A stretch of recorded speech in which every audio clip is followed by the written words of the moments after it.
Selamat siang Bapak David dan teman-teman semuanya. Kami dari kelompok 3 ingin menjelaskan proyek kami ya, dengan judul pengembangan fitur aplikasi Firebox. Nah, di sini klien kami ada yang pertama ada Amanda Susanti Cole sebagai founder of Firebox sendiri, lalu Sri Budiati sebagai Head of Finance Firebox. Nah, tim proyek kami terdiri dari saya sendiri Gempak Bambang Udata sebagai project manager, lalu Muhammad Alvin Versa sebagai sistem analis, selanjutnya ada Rian Ferdinand sebagai sistem desain, Albertus Haga sebagai programmer, kelima ada Nathanael Haryadi sebagai sistem asuransi kami, lalu Dudi Nurdiansyah sebagai UX expert. Nah, saya selaku quality assurance juga di akhir project. Nah, project apa yang kami lakukan? Nah, kita melihat dulu dari apa aplikasi yang kami kembangkan, yaitu ada Firebox. Firebox merupakan aplikasi yang menawarkan layanan yang berhubungan dengan pengiriman atau pengantaran sayuran segar ke rumah atau tempat kerja pelanggan secara berkala. Layanan Firebox bertujuan untuk memudahkan konsumen dalam mengakses sayuran segar atau bahan-bahan makanan lain yang sehat dan kualitas tinggi tanpa harus pergi ke toko atau pasar tradisional. Nah, tapi saat ini aplikasi Firebox masih belum memiliki fitur yang dapat menjadi perantara antara sayuran di Firebox dengan rumah makan. Sehingga customer yang malas atau tidak memiliki waktu untuk memasak dapat memanfaatkan fitur baru ini. Peningkatan kualitas dari aplikasi mobile Firebox dengan menambahkan fitur membeli sayuran untuk dimasak ke restoran terdekat, itu akan meningkatkan banyak sekali profit dari Firebox sendiri.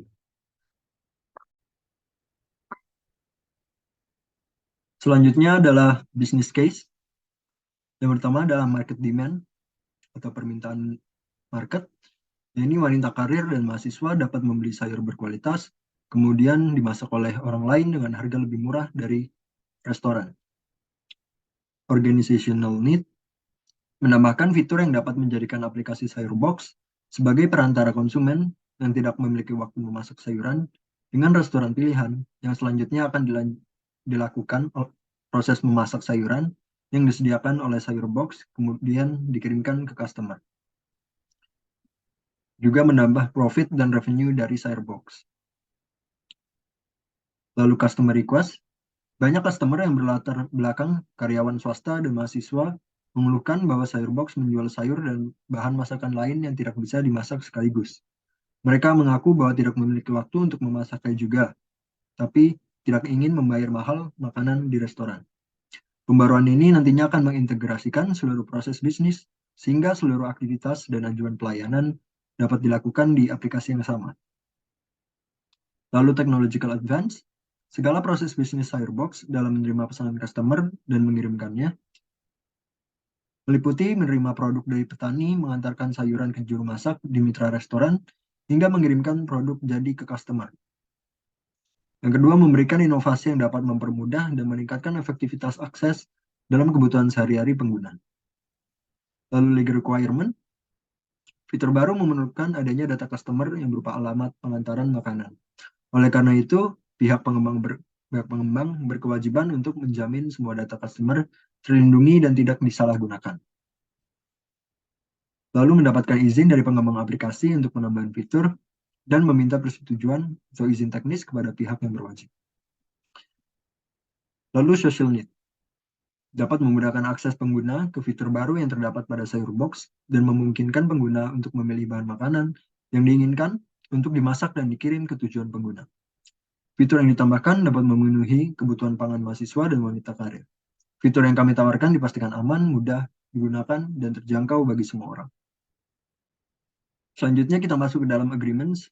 Sebagai bentuk kerjasama antara dua pihak, dibuatlah surat perjanjian kerjasama nomor SPK KNM SB 2202-2023 antara Universitas Multimedia Nusantara dengan PT Kreasi Nostra Mandiri tentang pengembangan fitur aplikasi Firebox. Pada hari ini, Rabu, tanggal 22 bulan Februari tahun 2023, bertempat di kantor PT Kreasi Nostra Mandiri, kami yang bertanda tangan di bawah ini. Yang pertama, bernama Amanda Susanti Cole dengan jabatan Founder of Firebox yang beralamat Jalan Boulevard Gading Serpong, Kelurahan Curug Cengereng, Kecamatan Kelapa II, Kabupaten Tangerang, Provinsi Banten, Indonesia, Selanjutnya disebut pihak pertama. Dan yang kedua, yang bernama Gempar Bambang Godata, yang berjabat sebagai project manager, yang beralamat Klaster Alogio, Jalan Alogio Barat 2, nomor 32, Garing Serpong, Kelurahan Curug Cengereng, Kecamatan Kelapa II, Kabupaten Tangerang, Provinsi Banten, dengan kode pos 15334. Selanjutnya disebut pihak kedua. Pasal pertama mengenai status. Pertama, pihak kedua melakukan pembuatan permohonan pembuatan fitur aplikasi bagi pihak pertama dengan rincian data berupa materi naskah, gambar, desain, dengan sistem seperti dijelaskan pada pasal. Lalu kedua, pihak pertama memberikan kompensasi sebesar 2.740 juta rupiah terhadap pekerjaan pihak kedua. Lalu pasal kedua mengenai ketentuan umum. Ayat pertama, semua isi aplikasi, informasi yang tergantung di dalamnya haruslah tidak bertentangan dengan hukum maupun etika yang berlaku dan diterima oleh masyarakat.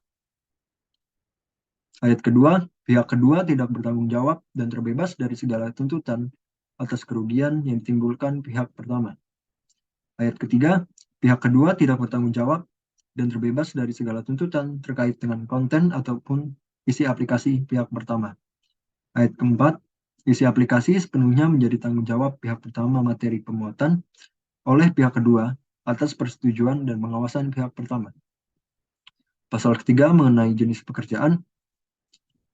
Ayat pertama, pihak kedua akan mengerjakan proyek pengembangan aplikasi Sayurbox meliputi pertama, fitur baru aplikasi Sayurbox dengan materi atau konten sebagai berikut. A. Halaman masakin, yakni halaman fitur baru yang dilengkapi dengan menu services dari aplikasi Sayurbox yang dapat digunakan untuk melakukan permintaan bahan-bahan masakan yang dipesan langsung dilimpahkan kepada mitra restoran sebelum dikirimkan. B. Halaman special request. Pada halaman ini, user dapat memilih keterangan tambahan, jadwal pengiriman, dan permintaan spesial mengenai masakan yang dipilih. C. Halaman call resto. Pada halaman ini akan menampilkan halaman kirim pesan dengan mitra restoran yang menerima pesanan user. D. Halaman activity menampilkan aktivitas pesanan yang dilakukan oleh user. Lalu ayat kedua, pihak kedua memberikan garansi dan support selama 1 tahun terhadap perusahaan konten, aplikasi, hosting server error, serta backup data jika diperlukan dalam aplikasi Sayurbox mulai tanggal serah terima hasil proyek. Ayat ketiga, setelah lewat dari masa garansi, seperti tercantum dalam pasal 3 ayat 2, pihak kedua akan mengenakan biaya update data beserta pemeliharaan lainnya sebesar 60% dari total biaya awal, seperti tercantum dalam pasal 1 ayat 2 ke pihak pertama. Ayat keempat, update data serta pemeliharaan hanya berupa data naskah, perbaikan bug, error, penambahan fitur dan gambar dari pihak pertama dan atau pihak kedua tanpa merubah desain tampilan dasar dari desain aplikasi Sayurbox secara menyeluruh. Ayat kelima, pihak kedua memberikan saran tertulis atas pengembangan konten di kemudian hari. Pihak keenam, pihak kedua memberikan dokumentasi petunjuk pemakaian sistem yang dibangun dan minimum training sehingga pihak pertama dapat melakukan perubahan, penambahan, atau penghapusan materi aplikasi. Pasal 4, terkait waktu pengerjaan, pihak kedua akan menyelesaikan pekerjaan tersebut dalam pasal 1 selambatnya maksimal 100 hari kerja, terhitung sejak ditandatanganinya perjanjian kerjasama ini, dan atau semua materi telah diterima. Selanjutnya, pasal 5, kewajiban pihak pertama. Pihak pertama berkewajiban untuk membantu pihak kedua menyediakan dokumentasi untuk digunakan sebagai bahan analisa sistem berupa foto, image file, dan dokumen-dokumen lainnya yang dapat menjadi bahan pekerjaan sebagai yang tercantum di pasal pertama. Yang kedua, pihak pertama berkewajiban untuk membayar jasa pengembangan fitur pada aplikasi Sayurbox sebesar 2.704 juta rupiah. Dengan jadwal pembayaran diatur sebagai berikut. Pada saat penandatanganan kontrak, pembayaran termin pertama itu dengan harga 550 juta rupiah. Lalu pada saat fitur aplikasi dipublikasikan di internet secara online, pembayaran termin kedua yaitu 2.154 juta rupiah. Lalu pasal ke-6, kewajiban pihak kedua. Pihak kedua berkewajiban memberi dokumentasi berupa manual book atau dokumen dalam format lain seperti PDF atau doc berisi tentang tata cara manajemen konten dan teknik dasar di dalam aplikasi. Selanjutnya, pihak kedua berkewajiban memberi pelatihan kepada minimal 1 orang personil yang ditunjuk oleh pihak pertama sebagai operator. Yang ketiga, pihak kedua berkewajiban memberi jaminan atas kerusakan konten dalam aplikasi Firebox bukan merupakan kesalahan pengguna dan kerusakan selama 1 tahun terhitung setelah serah terima project. Selanjutnya, pasal ke-7, penyelesaian perselisihan.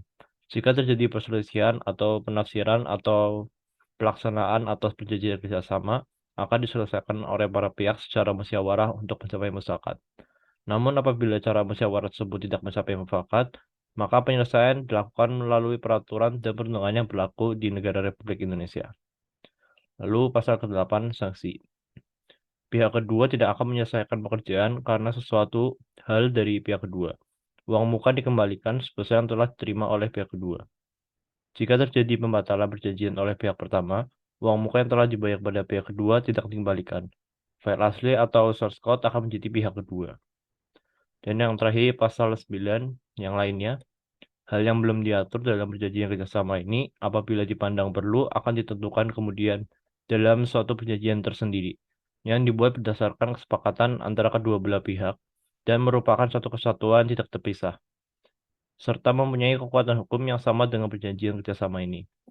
Lalu yang kedua, perjanjian kerjasama ini dibuat dan ditandatangani oleh pihak pertama dan pihak kedua pada waktu yang tepat sebagaimana tersebut pada bagian awal perjanjian kerjasama ini dalam lengkap 2 asli. Masing-masing sama bunyinya, bermaterai cukup dan memiliki kekuatan hukum yang sama untuk kepentingan masing-masing pihak.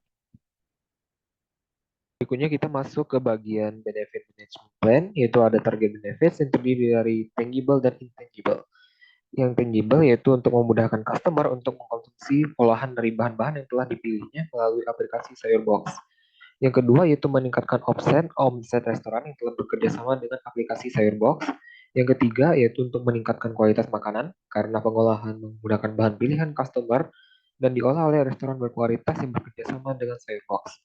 Berikutnya kita masuk ke benefit tangible, yaitu yang pertama untuk memperluas layanan yang dapat diberikan oleh aplikasi Firebox yang tidak hanya menjual sayuran mentah, tetapi juga layanan pengolahan bahan yang telah dipilih oleh customer. Intangible yang kedua yaitu untuk meningkatkan user satisfaction atau kepuasan pengguna layanan. Intangible yang ketiga yaitu untuk meningkatkan dan membangun reputasi Firebox yang baik di mata masyarakat. Berikutnya yaitu ada strategic alignment, yaitu rencana strategis untuk pengembangan fitur aplikasi Firebox akan sejalan dengan tujuan dan fungsi bisnis Firebox. Pengembangan fitur ini dapat meningkatkan pendapatan dan keuntungan Firebox dengan cara memperluas target market dari Firebox ke customer yang tidak bisa atau tidak memiliki waktu masak.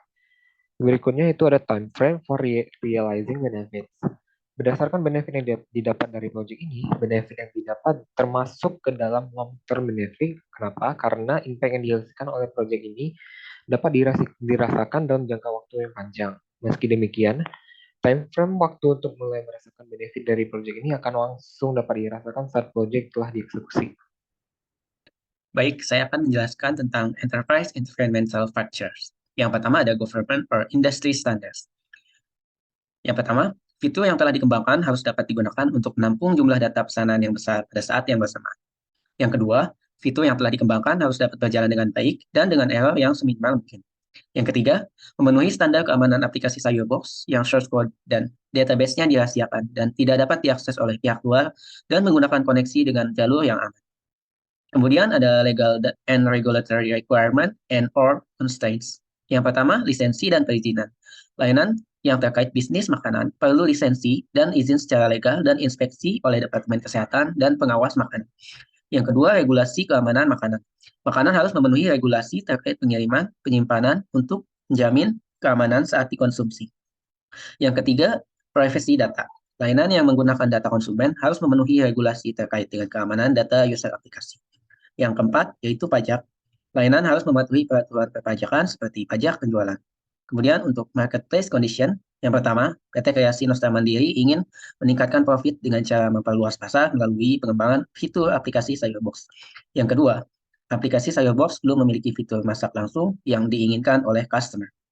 Kemudian untuk organizational culture and political climate, yang pertama, meningkatkan kebersamaan dan memperhatikan setiap karyawan dan pekerja yang terlibat dengan menyelenggarakan pertemuan secara intensif dan personal terkait dengan jenjang karir di perusahaan. Yang kedua, memberikan kebebasan yang bertanggung jawab kepada seluruh karyawan di PT Kreasi Nusa Mandiri untuk mendorong kreasi dan perbaikan baru disertai dengan tanggung jawab terhadap peraturan dan standar perusahaan yang berlaku. Kemudian selanjutnya untuk menciptakan dan memelihara lingkungan kerja yang penuh dengan semangat dan antusias bagi seluruh karyawan di PT Kreasi Nusa Mandiri untuk memajukan industri kreatif di Indonesia sehingga output perusahaan dapat maksimal. Kemudian untuk organizational governance framework, yang pertama, pengambilan keputusan dilihat dari berbagai sudut pandang dan perspektif dengan tanpa dorongan dari pihak luar dan tidak berkepentingan. Pemilik bisnis dan pemangku kepentingan dapat terus meninjau masukan dari konsultan dan atau sumber daya alam lainnya untuk memajukan bisnis Cyberbox. Yang kedua, tugas administratif terkait keputusan jangka panjang dan menengah, pengembangan model bisnis dan keputusan kolaboratif atau kerjasama lainnya menjadi tanggung jawab pemilik dan pemangku kepentingan perusahaan. Kemudian yang ketiga, hak dan kewajiban semua pihak terlibat dalam pelaksanaan bisnis Cyberbox harus dipertimbangkan dengan memberikan perlakuan yang adil. Kemudian untuk stakeholders expectation and risk threshold, yang pertama, pengembangan fitur pada aplikasi Cyberbox yang dibuat harus dapat memudahkan pelanggan dalam memilih pesanan. Yang kedua, pengembangan fitur pada aplikasi Cyberbox dapat meminimalisir adanya biaya-biaya tambahan yang berkelanjutan.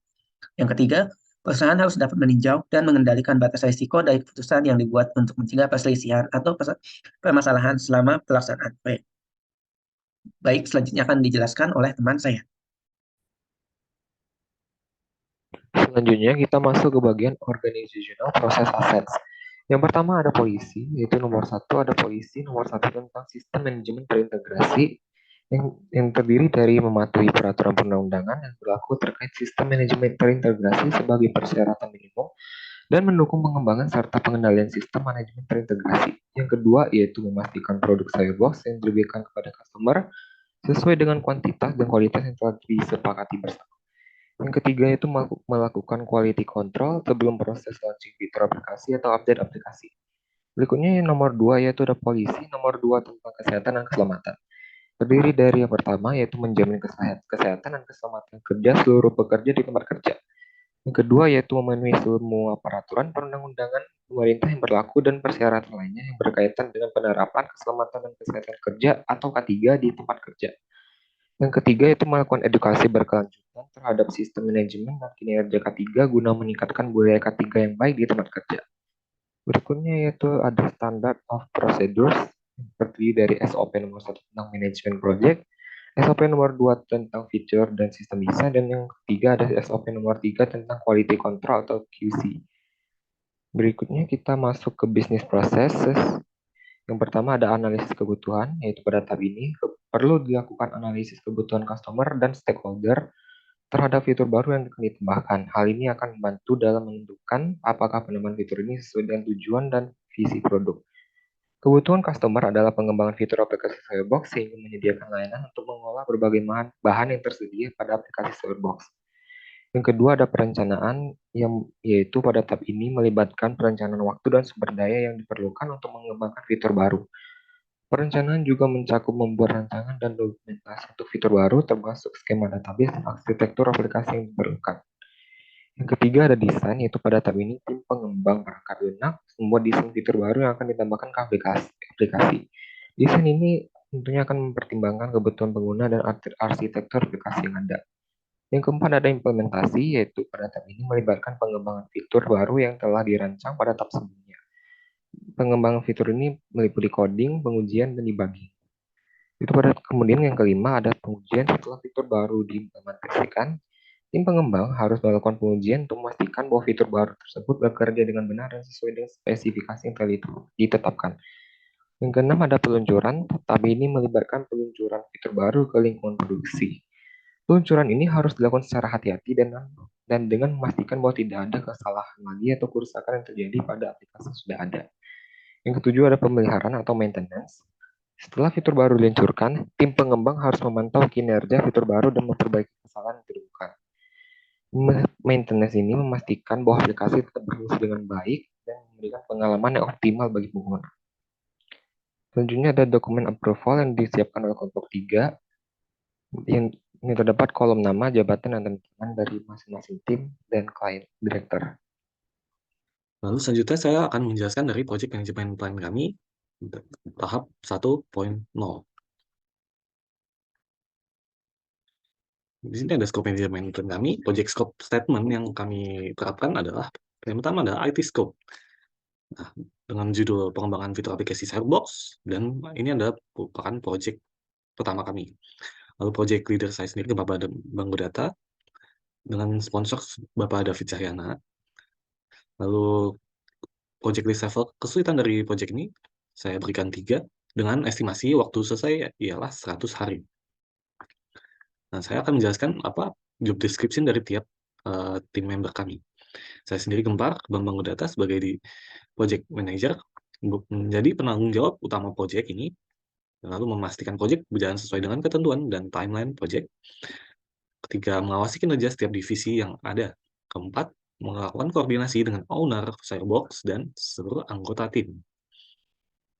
Lalu yang kedua adalah Muhammad Afdal Versa sebagai sistem analis, melakukan analisa pada sistem. Kedua, dan bekerja sama dengan programmer untuk membuat sistem aplikasi yang baru yang dapat disesuaikan dengan kebutuhan pengembangan fitur. Ketiga, melakukan desain sistem sesuai dengan kebutuhan perusahaan. Empat, melakukan dokumentasi sistem dari setiap apapun yang terjadi dalam sistem. Terakhir dari tugasnya ialah menyiapkan panduan penggunaan dan cara kerja aplikasi. Tim kami selanjutnya adalah Rian Ferdinand Anderson sebagai sistem design, memiliki tanggung jawab merancang, mengembangkan, dan menerapkan sistem informasi pada aplikasi Firebox yang sudah ditingkatkan fiturnya. Lalu ada menyelesaikan persyaratan analisis untuk mengetahui kebutuhan pengguna akhir atau pelanggan. Lalu selanjutnya ada memastikan kompatibilitas teknis dan kepuasan pengguna terhadap sistem yang kita tingkatkan nanti. Keempat, mengembangkan, mendokumentasikan, dan merevisi setiap prosedur sistem desain, pengujian, dan standar mutu dari sistem yang sudah ditingkatkan nanti. Nah, anggota kami yang selanjutnya adalah Albertus Agustasat sebagai programmer, memiliki tugas dan tanggung jawab berupa memformulasikan requirement proyek ke dalam prototype dan bahasa pemrograman, lalu mengimplementasikan desain program untuk kebutuhan proyek. Ketiga, dan melakukan pengujian terhadap program yang dibuat, lalu memperbarui program dan melakukan pelayanan komplain terhadap error pada program. Nah, perbaruan ini dapat berupa debugging, lalu maintenance, dan jika terjadi kerusakan pada aplikasi, maka dia yang bertanggung jawab. Lalu selanjutnya ada Nathanael Haryadi sebagai sistem assurance kami, dengan tugas dan tanggung jawab berupa memastikan bahwa sistem atau program yang telah dibuat memenuhi fungsi sistem yang dibutuhkan dalam proyek sesuai dengan agreement. Kedua, adalah melakukan desain sistem dan menambah part atau fungsi tertentu ke dalam program. Selanjutnya adalah mengidentifikasi kesalahan atau kekurangan pada sistem yang dibuat.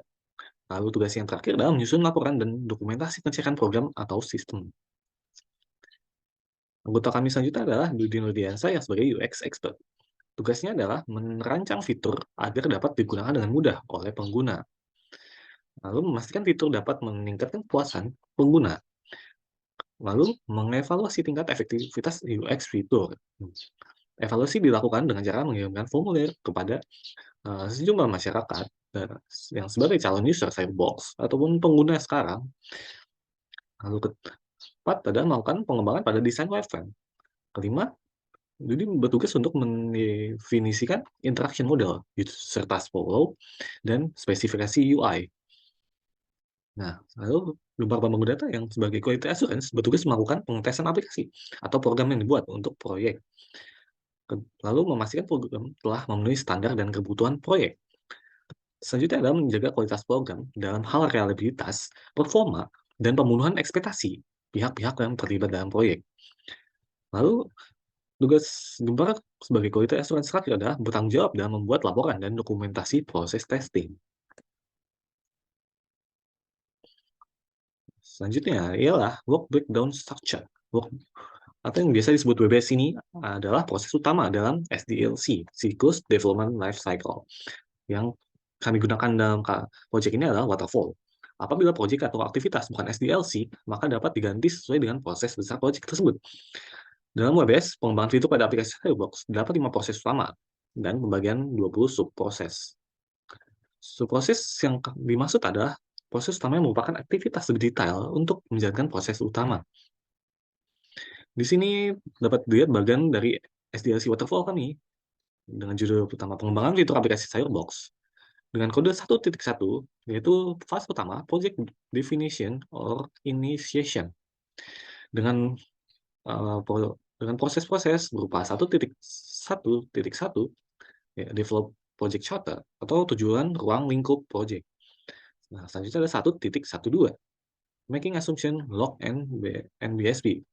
Semua kebutuhan customer akan didefinisikan dan dicari di tahap ini. Tahap ketiganya dalam fase pertama yaitu ada create user requirements. Keempat, hot specification meetings. Saya selaku project manager akan melakukan berbagai meeting dengan klien, dengan user dan calon user, dan untuk mengumpulkan data-data yang dibutuhkan. Fase kedua adalah planning. Proses tahap pertama dalam planning, project management plan yang sudah dirangkum dalam dokumen ini. Lalu create schedule and task plan. Ketika ada risk analysis, berbagai resiko harus kita hindari dengan menganalisis dan mendefinisikan segala kebutuhan untuk mengelola dan menindaklanjuti resiko ancaman dari proyek kami lakukan. Keempat ada cost management plan, yaitu ada anggaran yang kita anggarkan dalam proyek kali ini.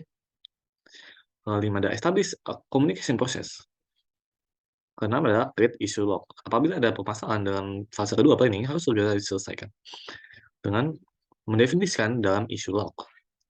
Fase ketiga adalah execution. Execution di sini adalah proses di mana proyek ini benar-benar dilakukan secara fisik. Yang pertama adalah desain UI dan UX. Nah, di proses desain terdapat ada proses mengerti, understanding, empathize, and define what user need. Kedua adalah explore.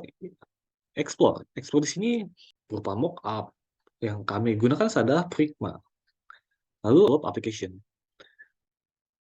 Setelah di-develop oleh programming, maka kita dapat membandingkan rencana dan apa yang telah dibuat oleh programmer.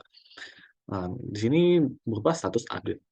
Apabila masih belum memenuhi kebutuhan dan persyaratan yang ada di rencana, maka akan di-review kembali prototype, lalu melakukan debugging dan beta testing kembali. Apabila aplikasi telah berjalan sesuai dengan semestinya untuk menyajikan fitur yang telah kami kembangkan, maka selanjutnya adalah documentation. Nah, fase keempat yaitu adalah quality management. Quality management dilakukan oleh sistem assurance dan quality assurance untuk mengecek performa tracking dari fitur aplikasi yang telah dikembangkan tadi. Nah, fase kelima, post-project or closing. Jika project telah berhasil dilakukan dengan memenuhi segala kebutuhan dan permintaan dari klien, maka project closure dapat dibuat dengan disertakan key performance indicator dan tahap akhir project ini selesai dilakukan. Selanjutnya akan dijelaskan oleh rekan saya. Baik, berikutnya kita masuk ke bagian Requirements Management Plan, yaitu merupakan dokumen yang menjelaskan bagaimana persyaratan akan dianalisis, didokumentasikan, dan diperuntukkan bagi tim sepanjang proyek.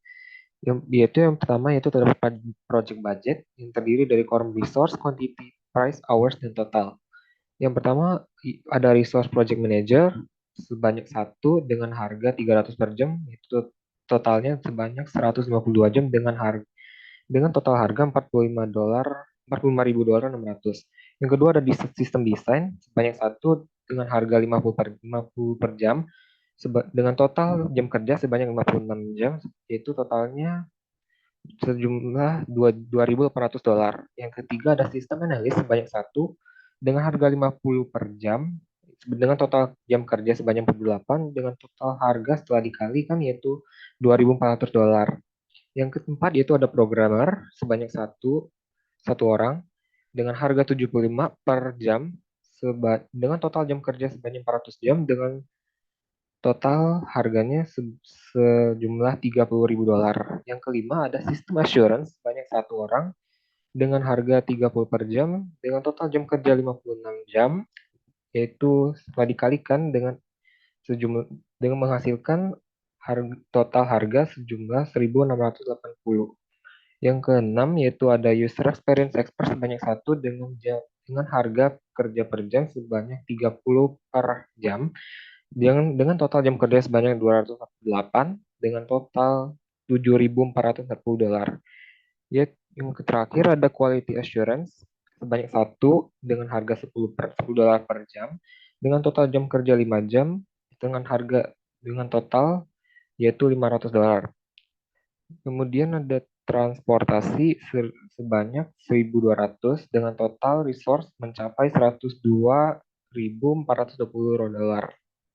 Kemudian juga ada pengeluaran lain, yaitu ada item virtual private server sebanyak satu dengan harga $33 per hari dengan total peminjaman sebanyak 100 hari dengan total 3.300. Ya. Kemudian juga ada administration dengan total 4, harganya 50 per hari ya dengan peminjaman yaitu 1 hari yaitu totalnya $200. Yang terakhir ada meeting dan accommodation sebanyak satu dengan harga 300 per hari dengan total peminjaman sebanyak 10 hari totalnya $300.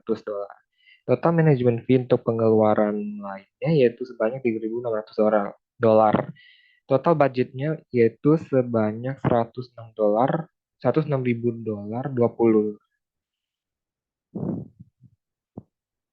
Berikutnya kita masuk ke bagian S, Schedule Management Plan. Yaitu ada planning package yang berisi rincian tentang tugas atau aktivitas yang harus dilakukan dalam proyek, serta waktu dan sumber daya yang dibutuhkan untuk menyelesaikan. Terdapat beberapa kriteria yang perlu direncanakan seperti work scope, work completion, dan penjadwalan dari masing-masing tugas yang dikerjakan. Kemudian berikutnya yaitu timeline pengerjaan dan pembagian tugas yang dikerjakan melalui software Project Leader.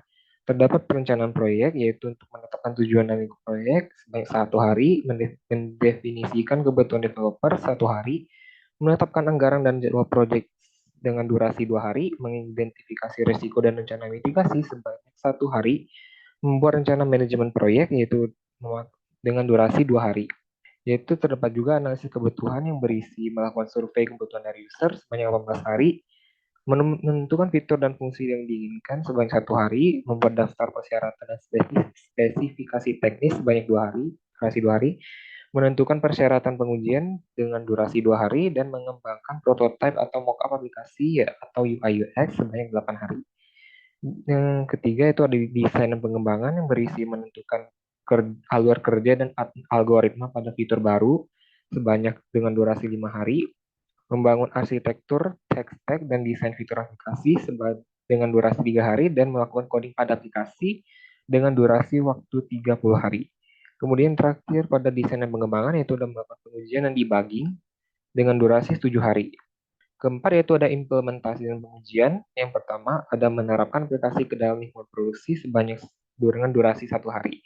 Kemudian mengujinya dengan persyaratan pengujian yang telah ditetapkan sebanyak 2 hari dan melakukan debugging dan perbaikan bugs dengan durasi 2 hari. Peluncuran dan pemeliharaan yaitu ada meluncurkan fitur aplikasi Quasar dengan durasi 1 hari, yaitu pada tanggal 13 Juli. Berikut merupakan timeline pengerjaan yang dikerjakan melalui software Project Leader. Selanjutnya, cost management plan. Parameter estimasi biaya proyek ada 2, yaitu product expense dan labor expense. Yang pertama ada product expense, ada biaya campaign, iklan di 5 media dengan harga $325 per unit. Ininya ada 5, sehingga totalnya menjadi $1.625. Selanjutnya ada materai 10.000 untuk pengesahan dokumen sebanyak 10 biji dengan harga per unitnya 90 sen, sehingga totalnya menjadi $9. Selanjutnya ada kertas berjumlah 5 buah dengan harga $4 per kertasnya, sehingga harga menjadi $20. Kemudian printer ink sebanyak 3 buah dengan harga per unitnya $5, sehingga total menjadi $15. Selanjutnya ada sewa handphone untuk testing berjumlah 10 handphone dengan harga per unitnya $40, sehingga total menjadi $400. Total dari product expense itu menjadi $2.069. Kemudian ada labor expense Pertama ada project manager dengan 300 jam, harga per unitnya $150 sehingga menjadi $45.600. Kedua ada sistem desain selama 50 jam dengan harga per jamnya $56 sehingga tetap menjadi $200. Selanjutnya sistem analisis selama 50 jam dengan harga per jamnya $48 sehingga tetap menjadi 2.400. Kemudian programmer dengan selama 75 jam dengan per jamnya $400 sehingga total menjadi $30.000. Kemudian sistem assurance selama 30 jam, harga per jamnya $56 sehingga menjadi $1.680. Kemudian user experience expert selama 30 jam dengan harga per jamnya $248 sehingga total menjadi $7.440. Yang terakhir quality assurance selama 10 jam dengan harga per jamnya $5 sehingga menjadi $500. Total dari labor expense itu sendiri menjadi $90.420. Kemudian ada 3 point project cost estimate in US dollar yang artinya biaya proyek dalam dolar. Pertama project manager berharga $152 per jamnya, sistem desain $56 per jam, sistem analisis $48 per jam, programmer $400 per jam, sistem assurance $56 per jam, user experience expert $248 per jam, dan yang terakhir quality assurance $5 per jam. Berikut adalah tabel yang menjelaskan detail dari cost management plan kami. Di sini saya akan mengambil beberapa contoh. Misalnya dari phase pertama, ada menetapkan tujuan dan lingkup proyek yang akan dikumpulkan oleh project manager. Lalu untuk 3 point cost estimate scenarios, base case-nya $2.100, realistiknya $2.700, dan worst case-nya $3.600. Dengan weighted average $2.800, dan estimate duration-nya 7 sebagai base, 9 sebagai realistik, dan 12 jam sebagai yang worst. Lalu di fase kedua, mengidentifikasi risiko dan rencana mitigasi yang akan dilakukan oleh project manager dan system assurance. Best case untuk cost adalah 2.450, lalu realistik adalah 3.150, dan worst-nya 4.200. Dengan weighted average 3.267. Best hour-nya adalah 7, realistiknya 9, dan worst-nya 12. Di phase ketiga, misalnya mengembangkan prototype atau mockup aplikasi. Dilakukan oleh UX expert. Untuk base scenario adalah 1.680, realistiknya 2.160, dan worst-nya 2.880. Dengan weighted average $2.240. Untuk waktunya, base-nya 56 jam, realistiknya 72 jam, dan worst-nya 96 jam. Di fase 4, menerapkan aplikasi ke dalam lingkungan produksi, dilakukan oleh project manager. Base scenario-nya 2.100, realistiknya 2.700, dan worst-nya $3.600, dengan weighted average $2.800. 7 jam sebagai worst hour, 9 realistik, dan 12 worst. Dan di fase terakhir, meluncurkan fitur aplikasi ke user, project closure, dan key performance indicator. Dilakukan oleh project manager. Base scenario-nya $2.100, realistiknya 2.700, dan worst case-nya 3.600, dengan weighted average 2.800. Lalu hours-nya 7 jam sebagai yang best, 9 realistik, dan 12 worst. Lalu ada communication management plan. Begini ini ada deliverable info, achievement, deliver method, schedule, dan who is responsible. Lalu pada bagian deliverable info ada project information, progress and performance with regards to schedule and budget. Achievement project team, executive sponsor, delivery method, team meeting Zoom, status report, schedule weekly meetings with responsible project manager. And selanjutnya project status, project planner, PMO director, project manager, social media, group chat, email by 3 p.m. every Tuesday, and with responsible is project manager. Next, agenda event, project team, email team meeting at the start of project during execution phase, project manager. Timeline update, the requirement for the project, budget, maximum. Project team executive sponsor, project charter meeting, weekly, project manager. Project updates, project manager, team meeting, group chat, Google Drive. As needed, project team. Project risk solving, project team executive sponsor, risk document meeting. As needed, project manager. UX design review, project sponsor, team meeting, weekly, UX designer, project team. Dan yang terakhir, assurance of adherence to project manager, written development, weekly, project manager, local council. Sekian presentasi dari kelompok 3. Atas perhatiannya kami ucapkan terima kasih.